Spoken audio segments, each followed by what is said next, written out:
Of course, Dr. Rajan Raje, I'm going to give you brief introductions of all of these folks, and after that I'll talk a little bit about the chamber and then hand you over to Dr. Chopra for conducting the proceedings thereafter. Dr. Ghosh, Soumya Kanti Ghosh, who will join momentarily, is the Group Chief Economic Advisor, State Bank of India. He had earlier worked at Tata AIA, American Express, and ICRM, among others. Dr. Ghosh is currently a member of the working group that has been set up by the Government of India for the revision of wholesale price index.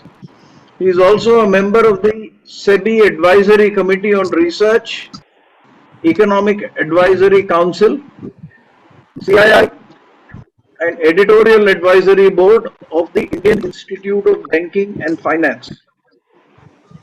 Nagaraj Garla, postgraduate in Commerce and Business Management, an associate of the Indian Institute of Bankers, and a certified corporate director from IOD, having over 2.5 decades of experience in banking and finance. He is currently MD and CEO of IDBI Capital Markets and Securities Limited, a wholly owned subsidiary of IDBI Bank Limited, which is the leading player in the financial service space. Shri Amey Belorkar, who is presently working with IDBI Capital Markets and Securities Limited as Vice President. Former was Assistant Vice President, City Venture Capital Limited. Dr. Vinod Chopra. Dr. Vinod Chopra, who is also involved with the Bombay Chamber in different capacities, is a Master's in Business Management from Mumbai University. He is a postgraduate in International Marketing and Exports from IIFT New Delhi, a PhD from International University of South Korea. He has been awarded a doctorate in management. He is also a gold medalist in Sustainable Development Goals from CIAC in alliance with United Nations SDG Accelerator Program. Last but not the least, we have Dr. Rajan Raje, CEO of NICAM, who is a member of the Bombay Chamber Board and is involved with several committees in the Bombay Chamber, and he will add his voice to the proceedings that follow. Couple more minutes on the chamber itself. I always say two things, and this is a constant repeat. The chamber is now 183.5 years old. In a few months, we will celebrate our 184th anniversary. And as a consequence of that, the chamber is the longest continuously working establishment in the country as far as chambers of commerce are concerned, and keeps us all forever young because of its age. The second element that I want to mention is, what does the chamber do? Essentially conduct events such as this one, and we render services. They include certificate of origin export oriented services to encourage export activity, and dispute resolution services in terms of labor advisory, court cases, arbitration, and a strong focus on mediation as a resolver of commercial disputes, which we set up about a year and a half ago, and we are well on our way to making a success of that endeavor. What have we done in recent times? In the last 4 to 6 weeks, post the lockdown, for example, we worked with 4 different hospitals in Mumbai to try to give both consumers courtesy our members who have donated both in kind and cash. One of them is around the table itself. Dr. Rajesh was kind enough to supply sanitizers. So in terms of consumables, we have sanitizers, we have masks, we have face plates, and we have PPE, personal protection equipment, that we've either handed over or in the process of handing over to 4 different hospitals in Mumbai: JJ Hospital, NM Hospital in Vashi. Then we've now extended, of course, Kasturba Hospital, and are in the process of extending services to Nair Hospital, the newly established 800 bed plus 500 ICU fully dedicated COVID establishment in the city. We've also supplied capital equipment courtesy donations of our associates and members. One of them related to for JJ Hospital portable mobile X-ray equipment to enable them to move that equipment around and take X-rays both between COVID and non-COVID establishments.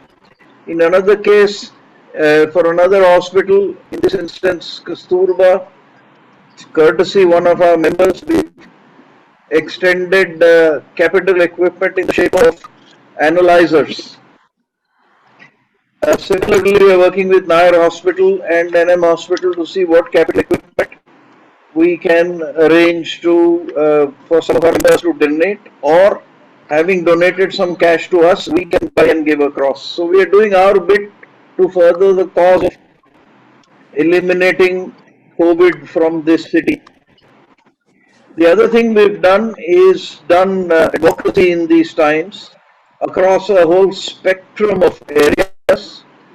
Those areas include taxation direct and indirect, corporate social responsibility related, MSME related, banking, finance and economy related, policy research related, labor and employment related, dispute resolution and mediation related, and of course, looking at ways and means to progressively lift lockdown related recommendations, not just to the center but to the state and municipality as well.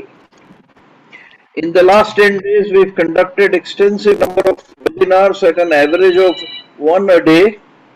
These include Indian economy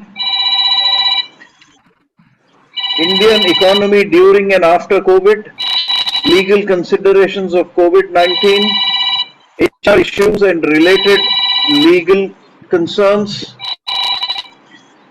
rebuilding spaces, which is in the area of dispute resolution for construction, infrastructure and real estate, activating trade within pandemic crisis, impact of COVID on MSMEs, banks and NBFCs risk management, understanding self in the social world, opening the mind after lockdown, and shortly globalization, trade and Indian economy. I am going to stop now and hand over to Dr. Chopra and Mr. Raje. But before I do that, I'll read a small set of 4 lines that constitute a small poem. And the lines go this way. How to survive during and after COVID is the subject of this day, where capital, economics, health, and people, etc., become the issue. When speakers today bring forth their expertise into play, I'm sure capital and economic survival will receive its due.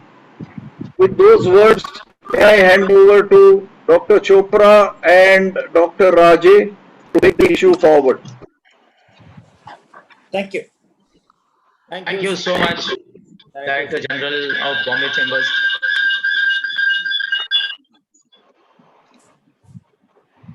Audible?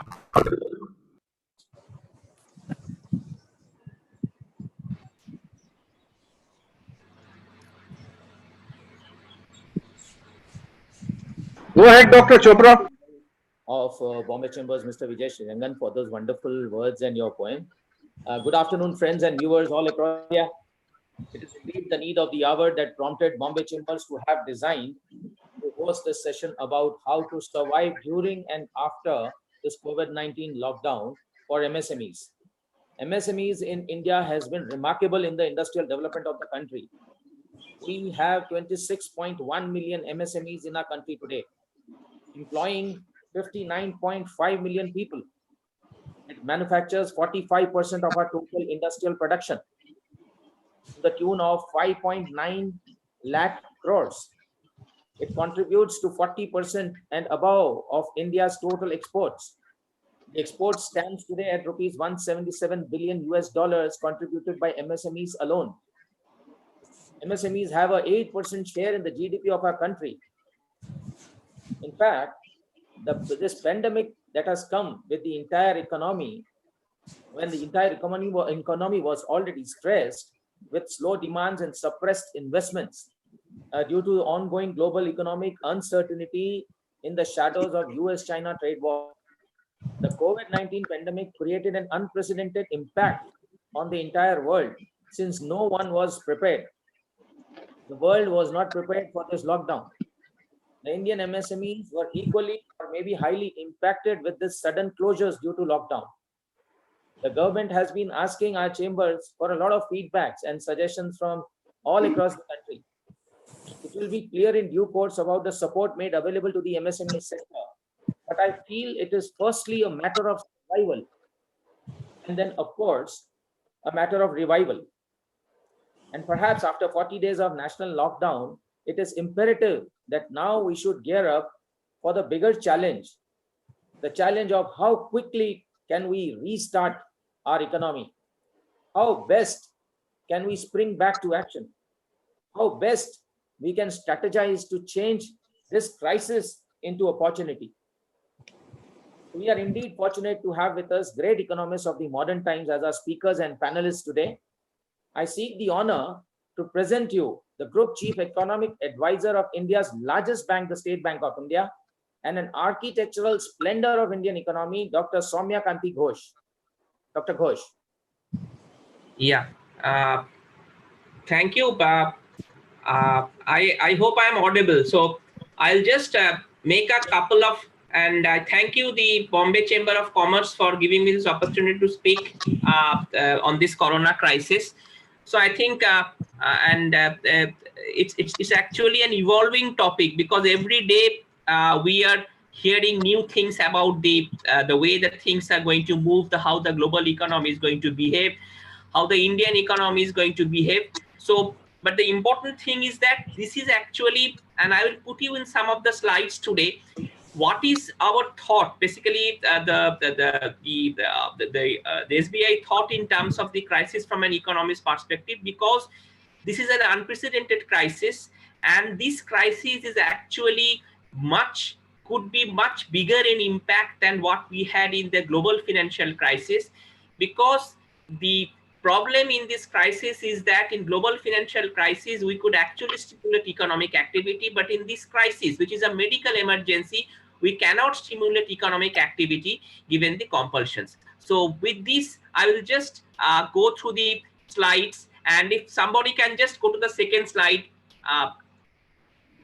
Yeah, so this is basically the top 25 countries. I think all this data is in public domain, but you can actually see that India is moving up the ladder very quickly. I think the cases today have close to 30,000 across them, but the good thing is that the number of deaths per 100 cases is 3.2, which is significantly lower for a country like India.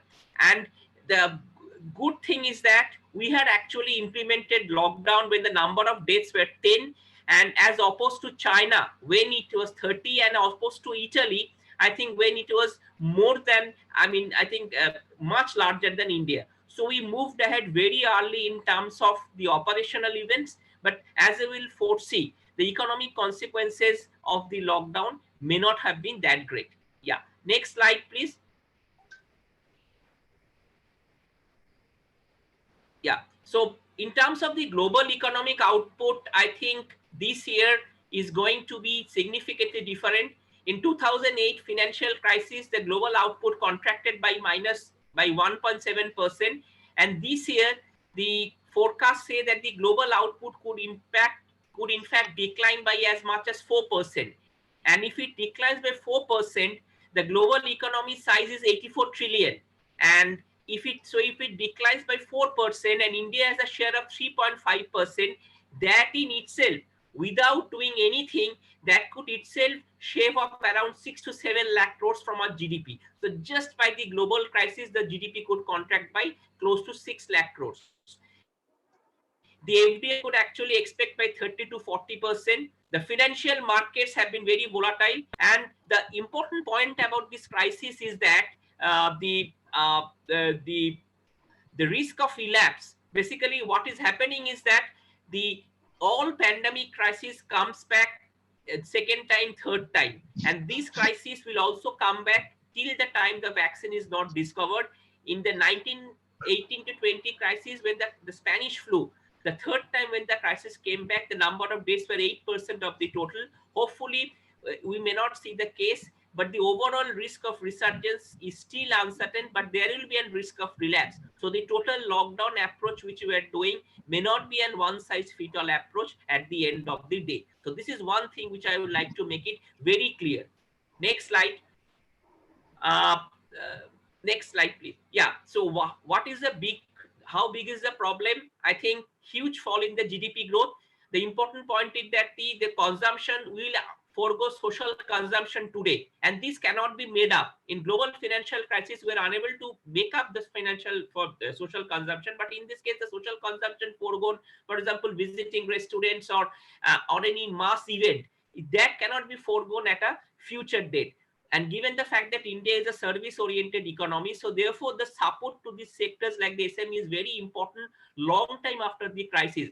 Because given that 60% of the share of India's economy is service sector, if you don't support the service sector, the impact on Indian economy could be significantly more than the global financial crisis. There will be a permanent demand loss. There will be a remittances loss. Crude prices could actually move to $10 per barrel maybe in the next couple of months. There will be fall in FDI. The financial sector vulnerability could actually increase. And the last point which I have said at the beginning, that the lockdown will not ultimately help, but history of all pandemics show that until we find a vaccine, the problem comes back again and again. Next slide. Yeah, now this is an estimate which we have made. What is the nominal GDP growth rate? I mean, basically, the total nominal GDP growth rate, if the lockdown was lifted on May 3, was actually 12 lakh crores. So basically, that's is equal to 6% of India's GDP. And the total basically, and the first quarter nominal gross value added could actually decline by as much as 14%. And the first quarter GDP could decline by as much as 6 to 8%. And this year's last quarter, January to March, GDP could actually increase by 1%. So as of now, the total amount of nominal GVA, basically the nominal, which could also be taken and approximation of the nominal GDP, that could be at 4%. So that means at 4%, provided that the lockdown was lifted on May 3. So this number actually is a downward bias. So I have said that the nominal GDP growth rate is 12 lakh crores. 2 lakh crores is equal to 1% of GDP. So that makes it 6% of the overall GDP loss because of this lockdown till May 3. And this number actually could go down, go up even further. Yeah, next slide. This is the output loss. You can actually look into the several sectors. This is a simulation which we did. You can see that the number of output losses maximum in sectors like transport, hotels, trade, where the total loss could be close to 72%. And the interesting thing is that some of the sectors like agriculture is also losing 5% of the total output, because a lot of casual labor is actually implemented in that sector. And agricultural sector, notwithstanding the points which have been made by visible person, I am not so optimistic about the agricultural sector, because the share of allied activities in agricultural sector has been significantly rising, and that is going to be impacted significantly given the fact that the export market has also been choked. And what will be the loss in the labor income? It could be as much as 5 lakh crores. There could be a loss on capital income as much as 3 lakh crores. And a large part of this capital income could actually be shifted to banks because of bankruptcy cost, because of borrower defaults, which could vary from sector to sector. But these are the sector-wise distribution of the output loss, which I showed you in the previous slide. Next slide, please. Yeah, now this is the loss in the capital income. You can actually look loss in the capital income is in the different slides. For example, again in this case, the blue is the labor income loss, the red is the capital income loss. You can actually see that the transport and storage, hotels and restaurants, trade, then even education are some of the sectors where there will be a significant increase in the capital income also. And this capital income is basically means that there will be an increase in NPA in some of these sectors. So, so this is basically the figures doesn't, and you can, if you just go down, you will see that even the output loss in these sectors which I have shown earlier may be insignificant, but most of the capital loss is actually spread across all sectors. That means the situation warrants immediate attention, because we were just estimating also just a few minutes back what could be an simulation if the GDP contracts by 1.5%, but that gives out a number of NPA which may not be too much heartening at this point of time. So the moot point is that 12 lakh crores loss which is mounting, 5 lakh crores of labor income, and capital loss of close to 3 lakh crores. Next slide. Yeah. Next. So this is basically the important point which I wanted to make. I will come back to the SME sector at a later slide, but just look into this slide. This is basically the cases which we have summarized what have been the fiscal policy announcement across countries. Look into the fourth column, which is basically the number of days between the first package announcement and high stringency date. You can see that most other countries have moved ahead before the stringency were announced. And then, for example, Japan announced a package 50 days before it implemented a lockdown. And this lockdown basically, and if you can see that the countries which are in blue, that are actually the severe stringency. For example, India severe stringency, brown is moderate stringency, and green is mild stringency. So the important point is that even countries like Japan and even China, which basically had a mild stringency, had implemented a fiscal package which was 50 days before this stringency was announced. But if you compare with India, and all these countries are following a staggered package, the package amount is written on the right hand side. And if you look into the India has implemented the first package one day after the lockdown was introduced on 25th of March. But I think after that we have not moved.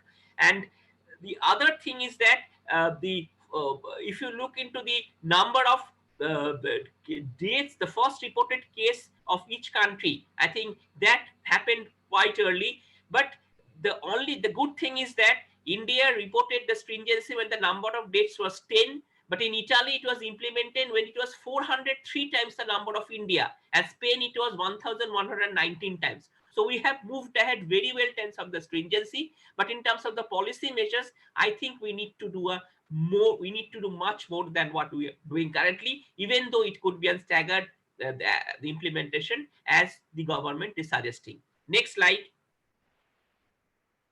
If you look into the monetary policy announcement here, so if you look into all these cases, I think all countries have actually moved up significantly higher compared to the first stringency policies. For example, in USA, you can see the third slide, fourth column.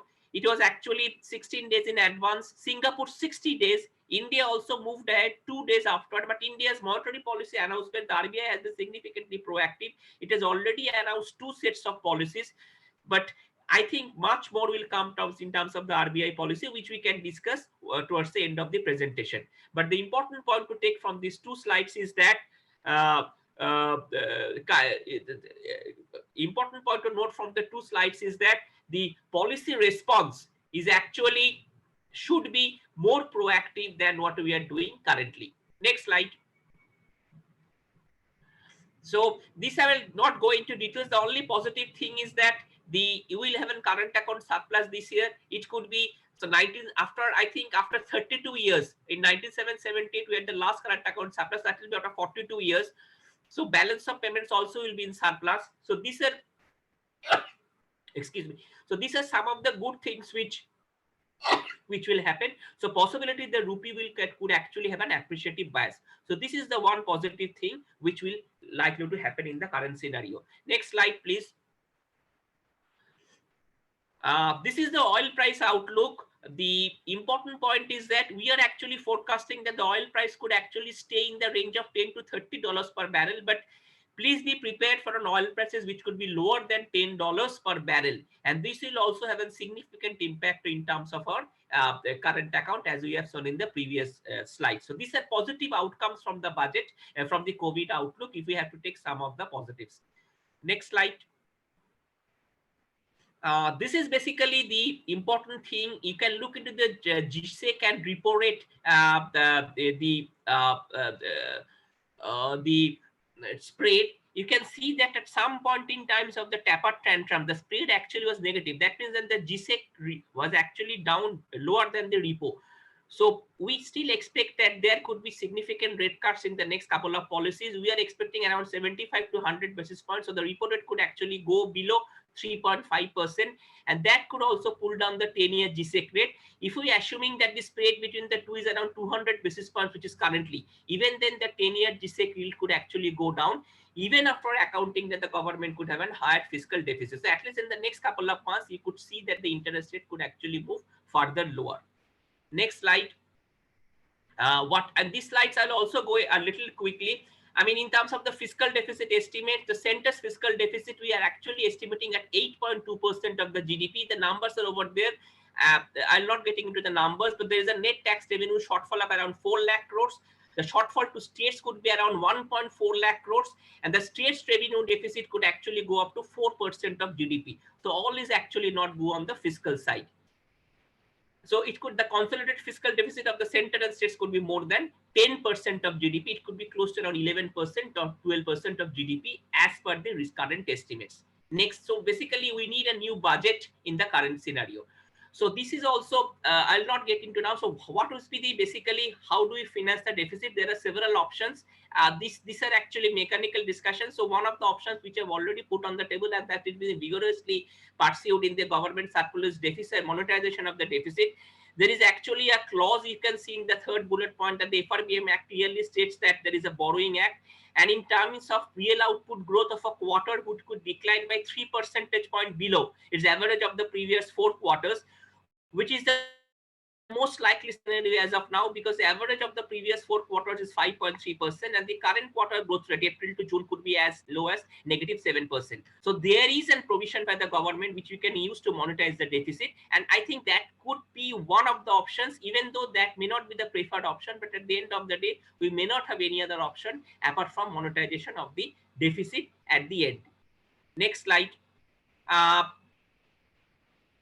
These basically other suggestions which we have put on the slide is basically the government could actually also go with some of the tax-free bonds. Tax-free bonds could have a significant market appetite in the current scenario, because of the fact is that there is significant risk uncertainty in the market. So one way to look into the thing is that you go for COVID bonds or tax-free bonds, which gives you a limited option of savings in the current fiscal. And I think this could be a good appetite of the part of the government to mobilize the resources.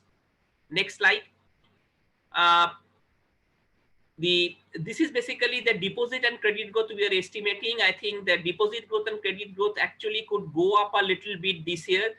And even though, and the deposit growth actually could go up because of the risk factors of the system, but credit growth we are expecting it could actually improve a little bit from the last year level, from FY20. It could be around 8 to 9%, and aggregate deposit growth could also be around 9 to 10%, but it will be lower than, it will be higher than what it was in FY20, but lower than what it was in FY19. Next slide. These are some of the sector risks which I wanted to point out. This is, I'll take 2 minutes to explain this slide. This is basically, the first slide shows you the credit ratio. This is basically, the credit ratio means the ratio of upgrades to downgrades of these sectors as published by the rating agencies. You can see that this credit ratio has significantly deteriorated in September to March. And this was actually, so basically what I'm trying to say is that the sectors were doing badly even before the COVID crisis has hit, and is going to actually perpetuate the problem. And all these sectors which are shown in red, like automobiles, hotel, aviation, gems and jewelry, NBFC, power, steel, textile, all these sectors' credit quality has significantly deteriorated, and the COVID risk of these sectors like automobile, hotels, aviation, gems, NBFC, power, real estate, and construction are significantly high.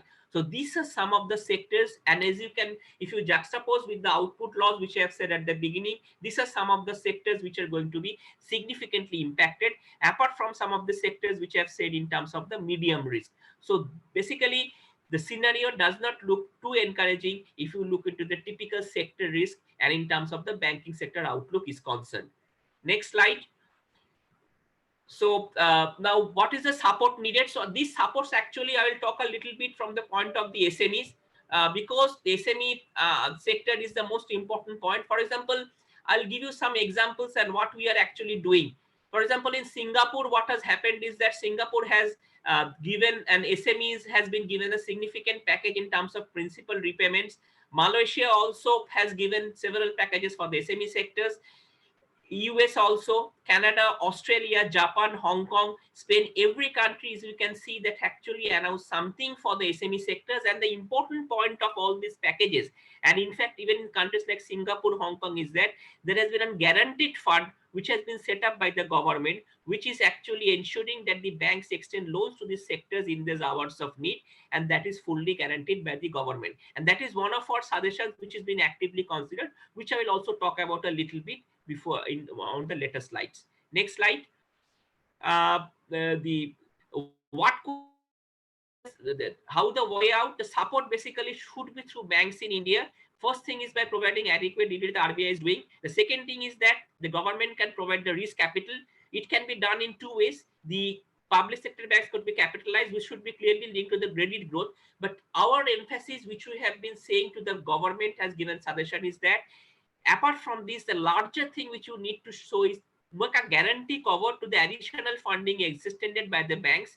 It could be through the CGT SME scheme, it could be to a newly created guarantee fund, and it could also be a supporting retail.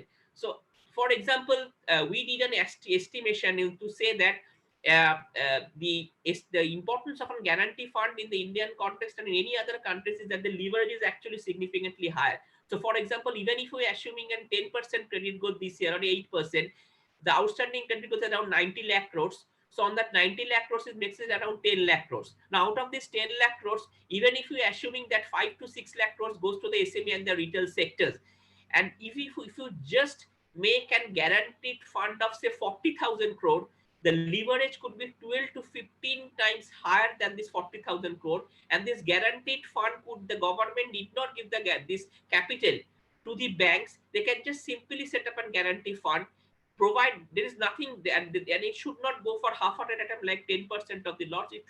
It should provide the full guarantee. And if it provides the full guarantee to this fund of providing guarantee cover 30 to 40,000, I think that upside from this could be significantly large. There are reports in the system that the government is trying to set up and guarantee fund of 3 lakh crores.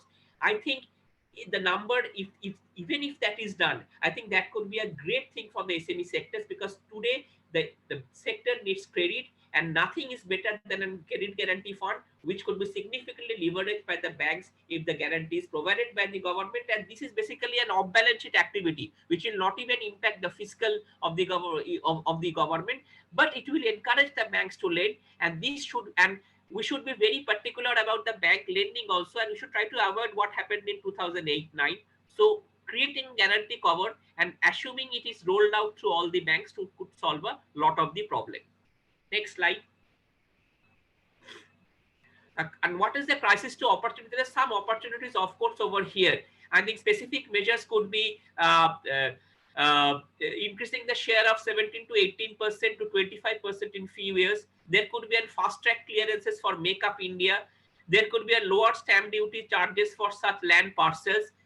Some technology development fund, a comprehensive industry roadmap could be created for indigenization of supply chain for strategic goods. We had some estimates done, and the government of India package for SME and MSME sectors, whereby targeted subsidies can be given for further employment generation. So these are some opportunities which we can create from the current crisis. Next slide. Now, the important thing is that we have also suggested the government that there should be a proper exit strategy, and some of the activities has been somehow rolled out. The first preference should be given to the agriculture and procurement, as 50% of the population is dependent on agriculture and allied activity. So that is the first thing. Some relaxation in Indian transport, namely road transport, railways, because the rural population depends on the same. Trading activity to retail trade, because it supports over 25 crore households. The hotel services should be done, including home delivery, because social distancing has particularly impacted these sectors. A limited duration of opening of these services for low risk groups could be allowed. Limited construction activity in districts with no cases. Digital infrastructure push, but the economic activity, even if starts, that could still be symbolic, because even if starts economic activity, the districts which are impacted as of now because of the corona, that actually caters to 92 to 95% of the bank credit. But at least we want that there should be a staggered exit strategy by the government put in place before 3rd May, so that we are able to actually lower the loss which we are predicting at this point of time.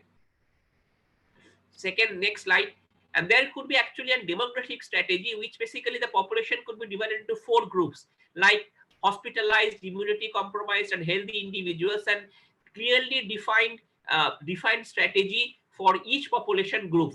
And the above classification should also need to be customized as required at the local level. I think the government is working in that direction, but as of today, there has to be a proper demographic strategy of exit and a proper economic strategy, so that once we comes out of the lockdown, we are slowly gets back to the normal in the next couple of months, and this strategy and this catastrophe is not allowed to meander through in the next couple of months. Next slide, please. So these are basically some of the points which I wanted to make today. So before I summarize, 2 things I want to say. I think the first thing is that this crisis is unprecedented. So, and this crisis is, the impact of India will be much more, because India is a service-driven economy, and given the fact that social consumption will be unable to make up social consumption foregone today, so impact on India will be large. So therefore, the support also required will be large, and the support has to come from the government in terms of tax rationalization or whatever support we can talk about long after the pandemic ended, so that the banks also get the confidence to lend to these sectors given the risk averseness in the system. But we need to act fast, and even though we may be following a staggered approach, but I think we need to act fast before it is too late, because as of now, today already, as I said to you, we are looking at some loss of 12 lakh crores, which is only mounting if we continue the lockdown before after May 3. So a simple thing is that India has done very well in terms of the stringency index, but in terms of the policy measures which we have done, we need to do much more than what we are doing currently. And because the simple comparison of India is that countries which have per capita income which are far larger than India, they have done much more than India, and India having a per capita income of $2,000 needs to do much more given its current size. So I will stop here, and then so that we can have a further discussion on this.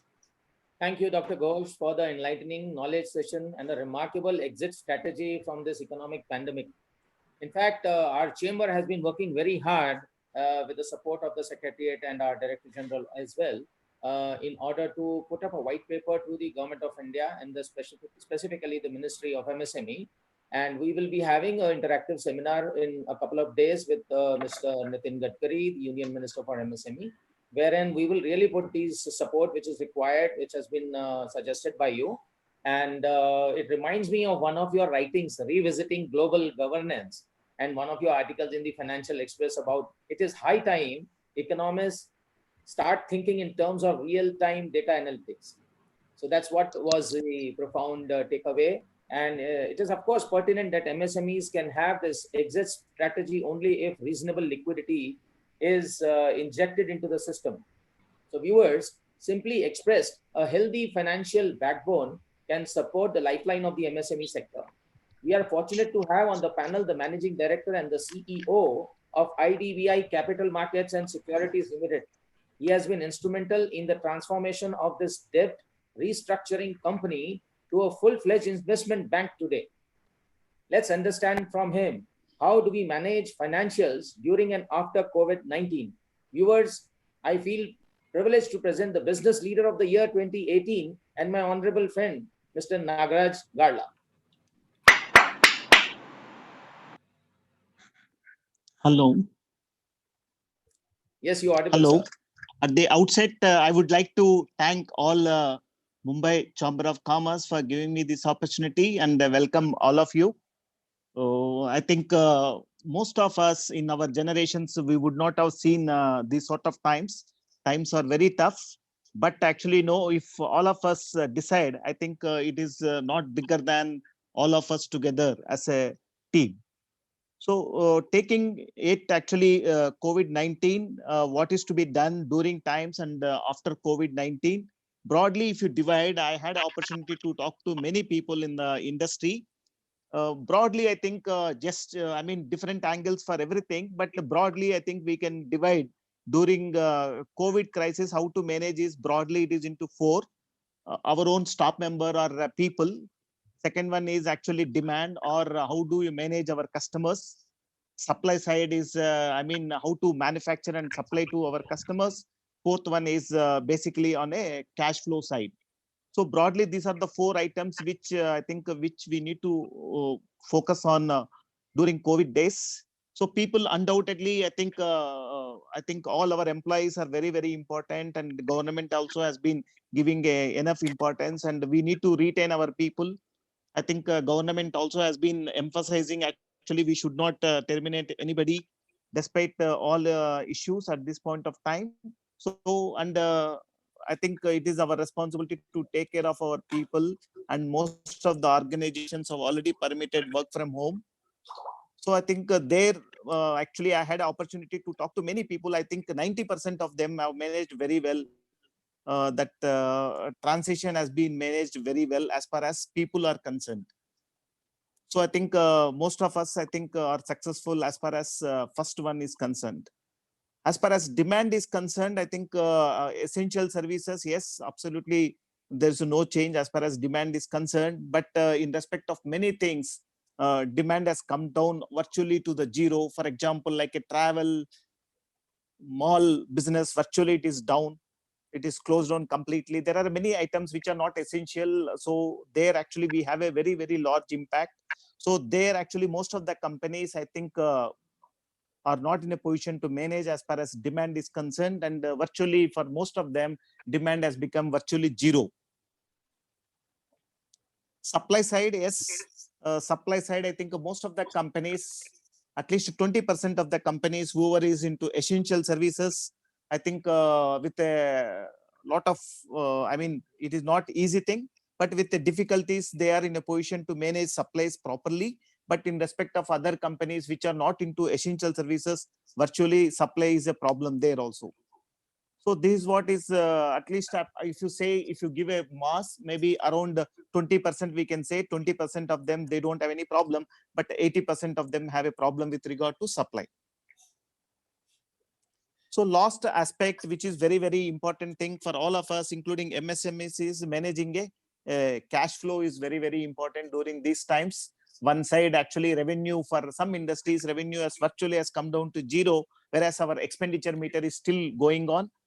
So leaving us a huge cash flow budget or deficits. So what we need to do is very, very important. And I think most of the MD CEOs are at the management level, or even at the board level, people are monitoring, actually leaving a strategies for the moment. And they are actually monitoring operating cash flow, not a P&L or balance sheet cash flows.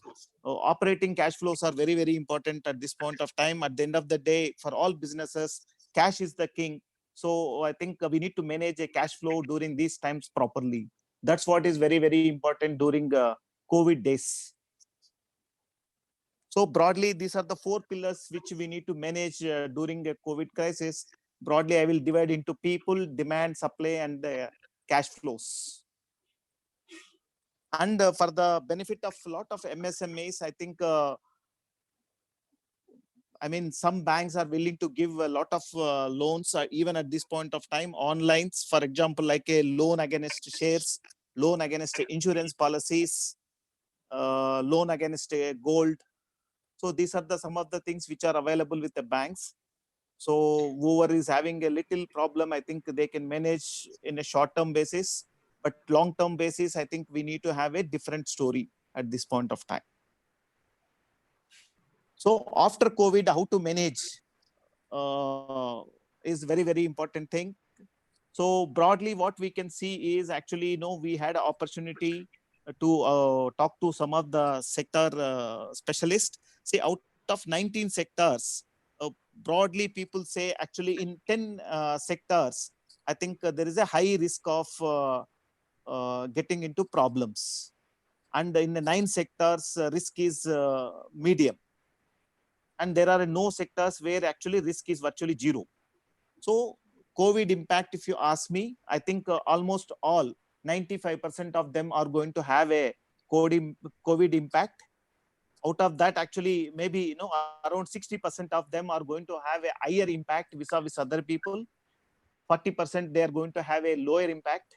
But I think everybody is going to have an impact. Nobody is free from the risk on account of COVID. That is a very important this one. So I think Ghosh has given a lot of statistics. Broadly, I think different countries have estimated GDP contraction by 3 to 4%. I think I am also of the view that here in our country, my sense is actually, we might see about a 3% reduction in our GDP. And some of the countries are actually, world is virtually preparing, prepared to cut a demand projections by almost like a 10% on a safer side. If you look especially advanced economies, I think they have given a good stimulus. For example, USA has given almost like a 10% of the GDP to stimulate the economy. Japan is at 20% of the GDP they are willing to invest for stimulating their economy. Germany is about 2% of GDP. India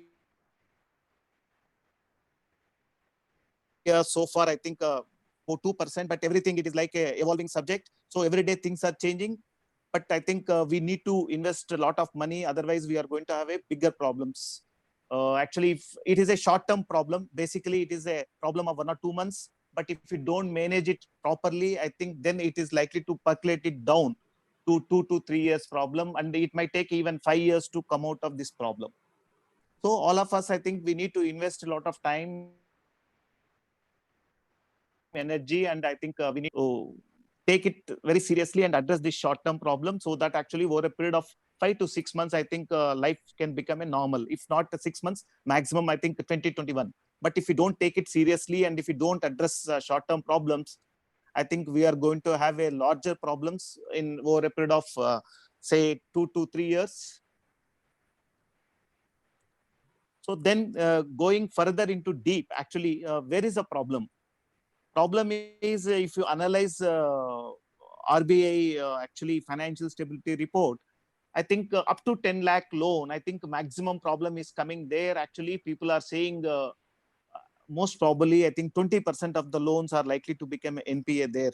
So that's where is initial estimates. And about other places where actually no exposures are more than 10 lakh, 1 crore, 5 crores, their stress is expected only up to 3%, which is a manageable at this point of time.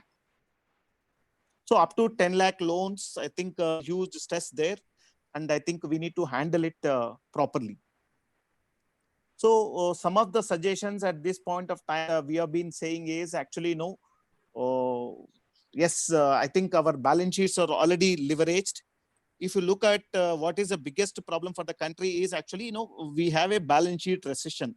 So in any country, if you see broadly, we'll have a 4 balance sheets. Generally, first priority is like a household balance sheets. Second one is a company's balance sheets.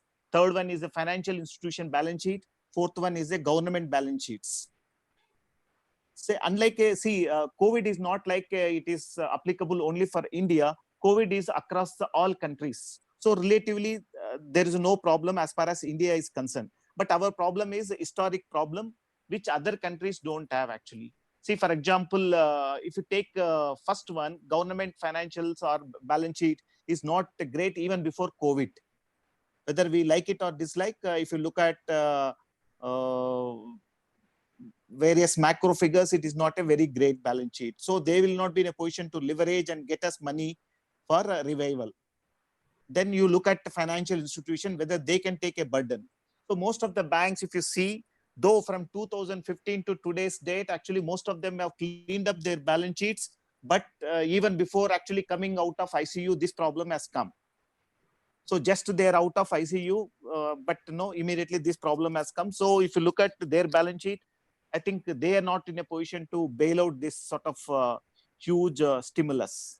Then come to third item, which is a company's balance sheet.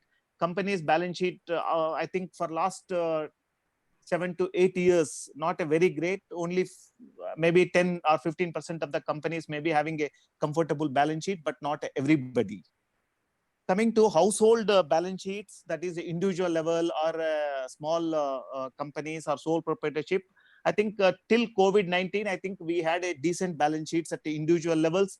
And I think our credit defaults are very, very low there, vis-a-vis even other countries. But with the COVID-19, I think there actually we are seeing a huge change. Actually, we are going to have a problem in household balance sheets also.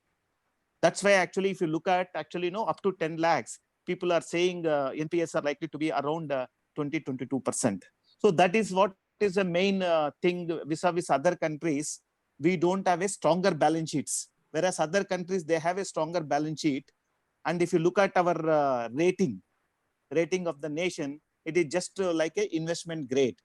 So either if you print more, or if your fiscal deficit is going up more than whatever is estimated, or why, government is also taking some time, is actually, if you spend too much, then actually our rating is likely to come down below investment grade. Then most of the investors will take away their investments from the country. And more than that, actually, we will not be in a position to attract further investments into the country.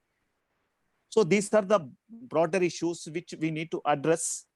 Coming to the MSME, immediately how to handle short-term as short-term basis, there are several options for example, I think we need to have a restructuring policy. We are sure 100%, I think RBI is likely to come out with some restructuring policy for restructuring of the credit exposures. That is the one possibility.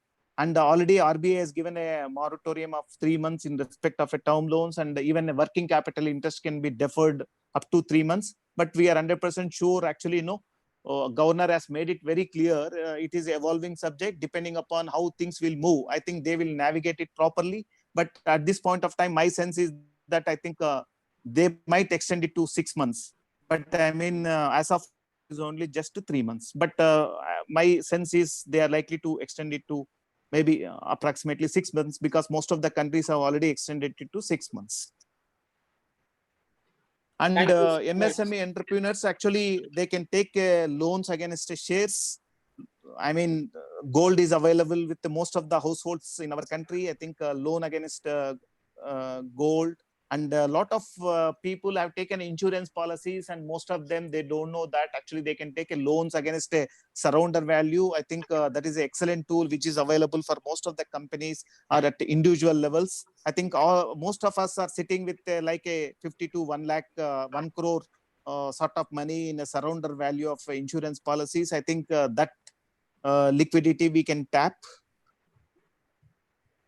And actually, we need to work very closely with the supply chain and see that wherever it is possible to extend a tenor and talk to large companies. And if it is possible to extend by 15 to 30 days or 45 days, I think we should do in a short term. Long term, what is very, very important is, see, at the end of the day, it is very difficult in a country like India to, to stimulate a credit demand. So what is very important is actually we need to take care of financial intermediaries and in their own interest, actually, people will take care of credit growth. Say, for example, what is very, very important, historically, what a government has been doing is actually, they will pump in money into public sector banks. Though public sector banks are playing very, very important role at this point of time, but they're actually share in the overall banking space or financial services space is coming down. So like US, what we are suggesting is the government should set up a separate fund for strengthening financial institution space. And actually they need to invest as a equity in those companies, like some of the NBFCs, some of the microfinance companies, some of the small finance banks, irrespective of whether they are public sector or private sector, and they can successfully exit after 10 years. So if sufficient money is available for those people, then actually automatically automatically, they will be in a position to borrowers, good MSME borrowers, and they will be in a position to supply whatever is required. See, at this point of time, what is very important is that there is enough demand for the loans. I think liquidity is also available. In a sense, actually, most of the banks, they are not in a position to take a credit risk. Liquidity is not a problem because they are parking with the RBI at a 3.75%. So that channel, I think as on date, it is about 7 lakh crore is lying with the Reserve Bank of India at a 3.75. Banks are shying away from lending because of they're expecting that actually, lot of defaults are likely to happen over a period of 1 year. And it is expected that asset quality is likely to have an impact of 200 bips. And the credit costs are likely to be around 130 to 150 bips. So in view of all these things, financial sector cleaning up is very, very important. And I think timely action has to be done. Timely action means, say, within a 3 to 4 months time. Otherwise, if you delay there, actually, we will have a larger impact over a period of 3 to 4 years. At the end of the day, I think banking and financial services is very, very important, and you'll have a maximum multiples there. So we need to take care of financial services institutions in the country. So once that is addressed, I think largely, I think we'll be in a position to manage the crisis. And as suggested by Ghosh, I think there is a requirement of increasing CGT MSC guarantee to 3 crores. And guarantee has to be at least 100%, so that banks and various institutions will be very happy to extend whatever finance required for MSMEs. Thank you, Mr. Nagaraj, for the exemplary and versatile thought-provoking guidance. It will indeed help MSMEs understand better about financials. Friends, it is now becoming furthermore significant to comprehend that how do we internalize these guidances from Dr. Ghosh and Mr. Nagaraj. We are again very happy to have with us a financial mathematician of investment banking who has played a very vital role for small-scale industries on actual ground reality with his immense potential of half a decade with Small Industrial Development Bank of India, SIDBI. I welcome our learned friend, Mr. Amay Belorkar, please.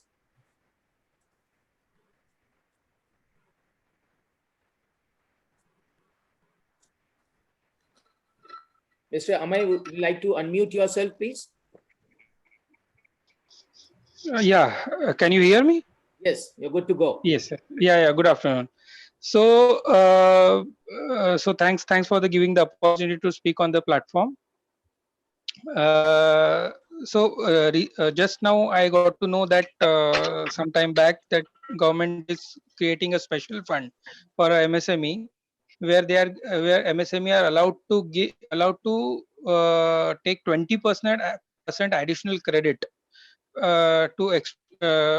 additional credit, which is backed by CGT MSC, which is a SIDBI subsidiary. So, which is one of the benefit which government is thinking on implementing it. Also, apart from the special credit line which government is established for, which is called COVID credit line, and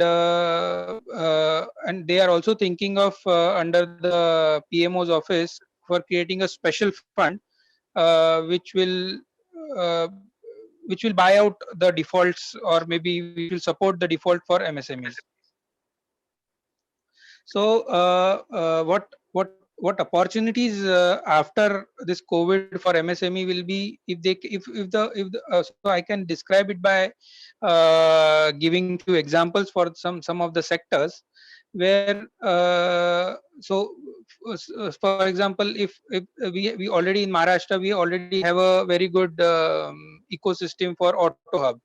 So in engineering sector per se, and in defense sector, so as you know, we are I am personally managing the alternative investment fund in IDBI Capital.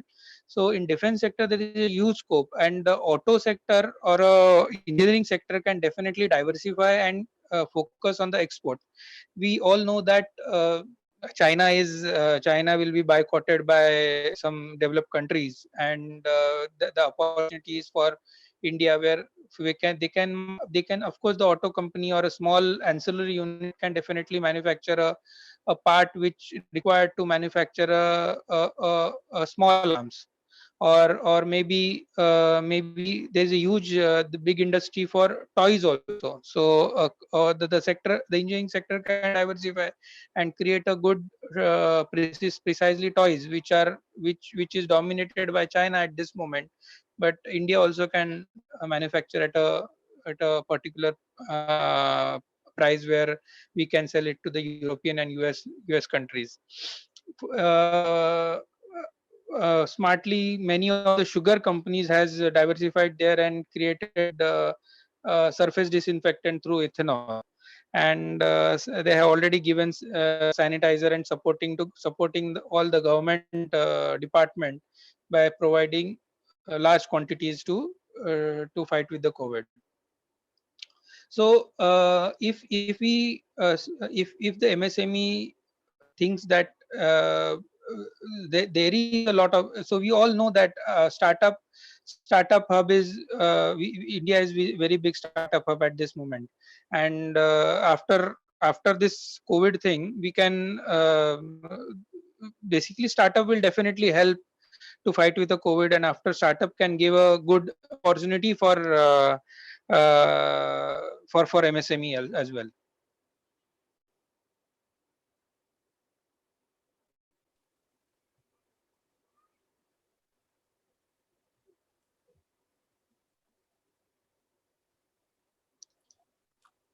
So thank you, Mr. Amay, for that inspiring and of course the great in-depth you have about the ground reality.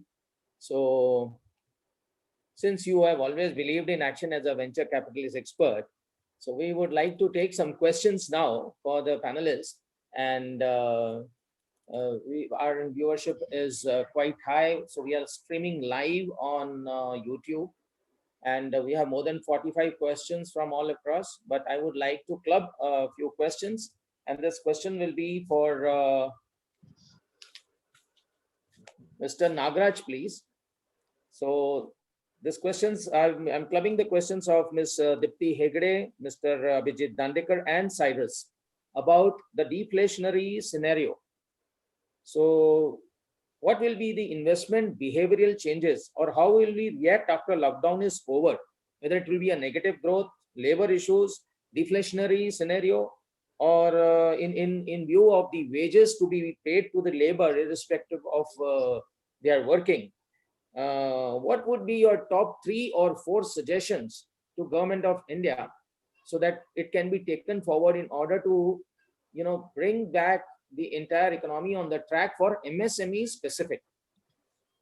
Mr. Nagaraj, please. Okay.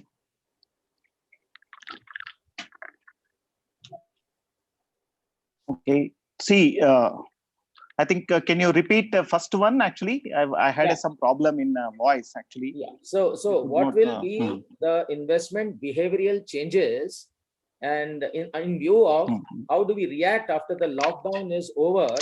How difficult it will be in terms of negative growth, labor issues, deflationary scenario, in view of again wages to be paid to laborers.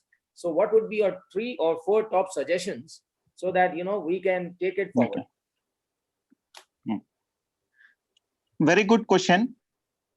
I think investment pattern changed significantly even after COVID-19. I think all of us together should make a sincere attempt, because I had an opportunity overseas to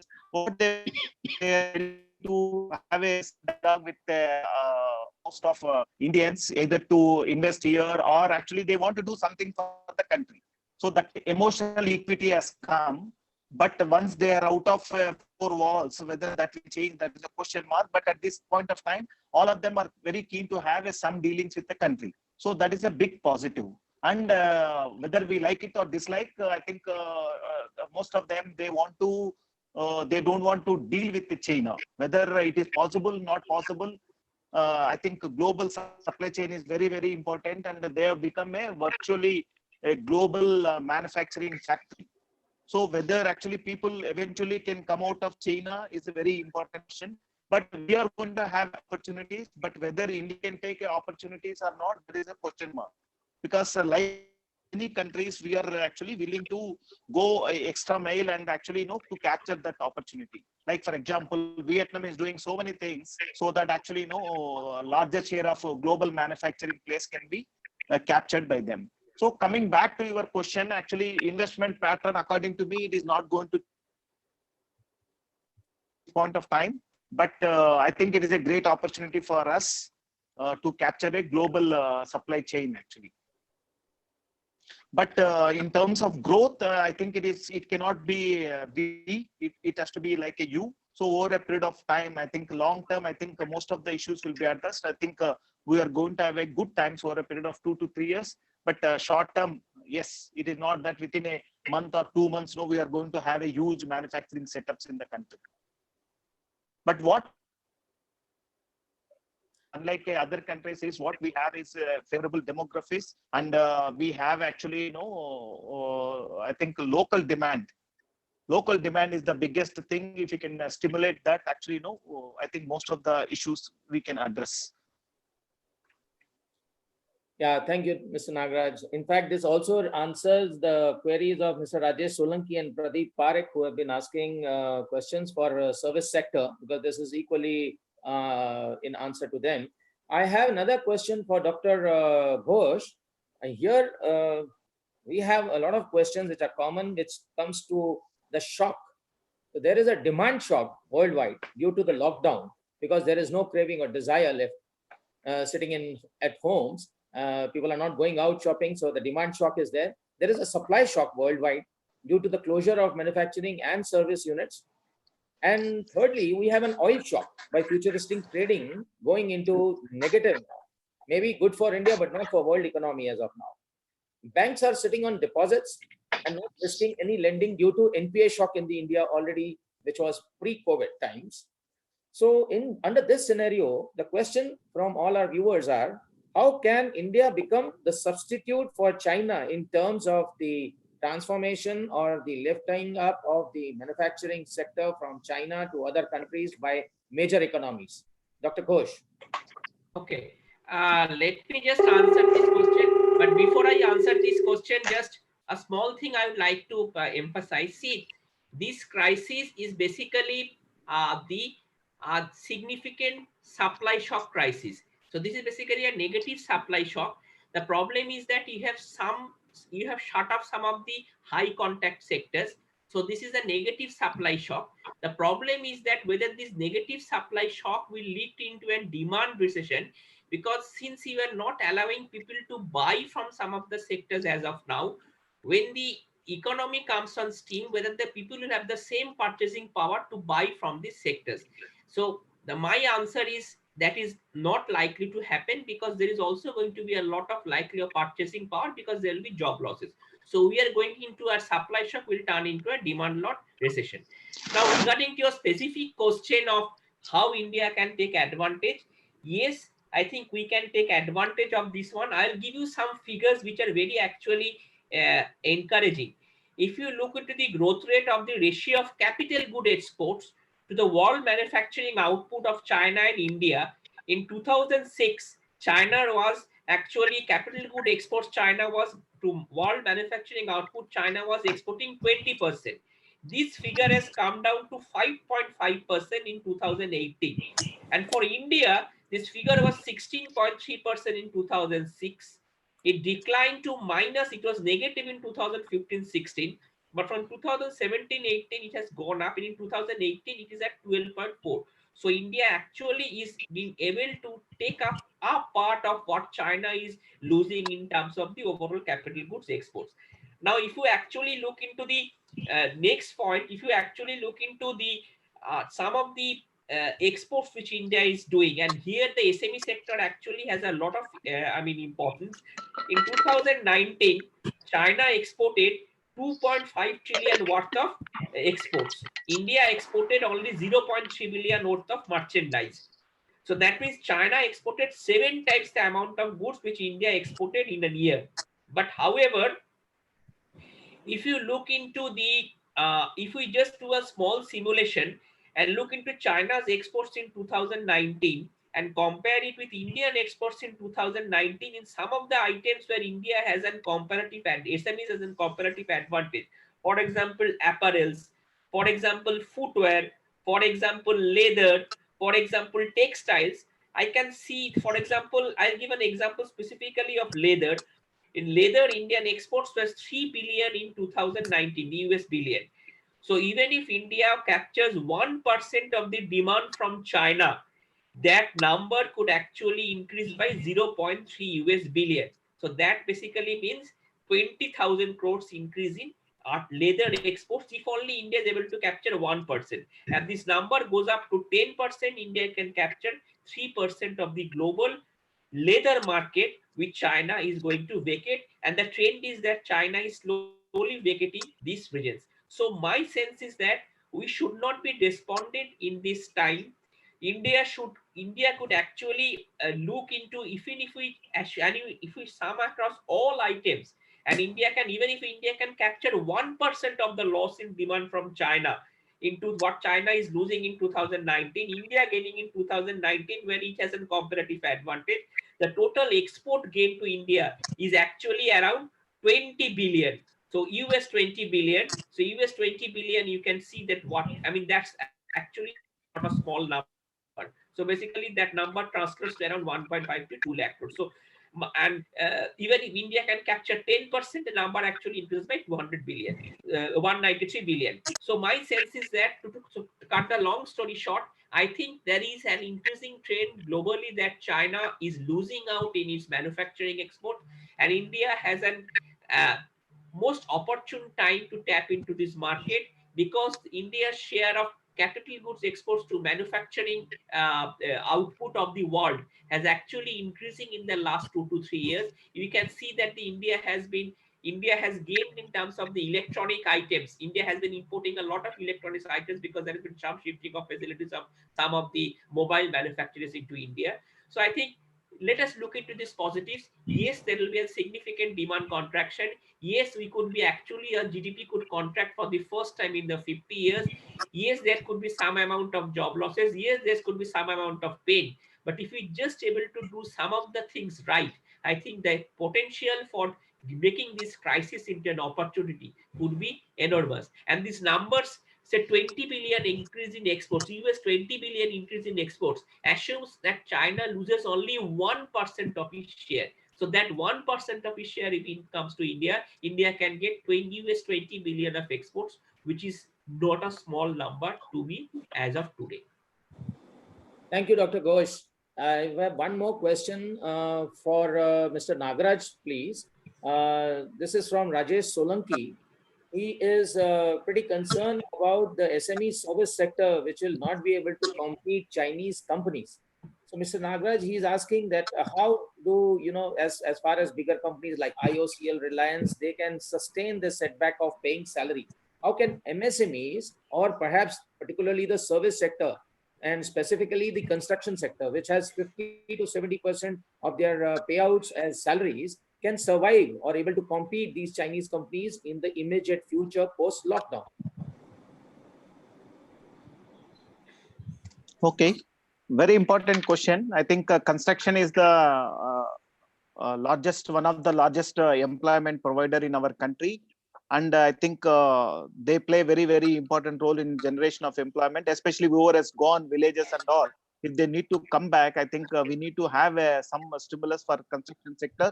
I am assuming that actually, no, because of its importance, I think government will certainly come out with some sort of package. And I think whatever fund is there, I think out of that also, I think people are exploring to use for a construction workers.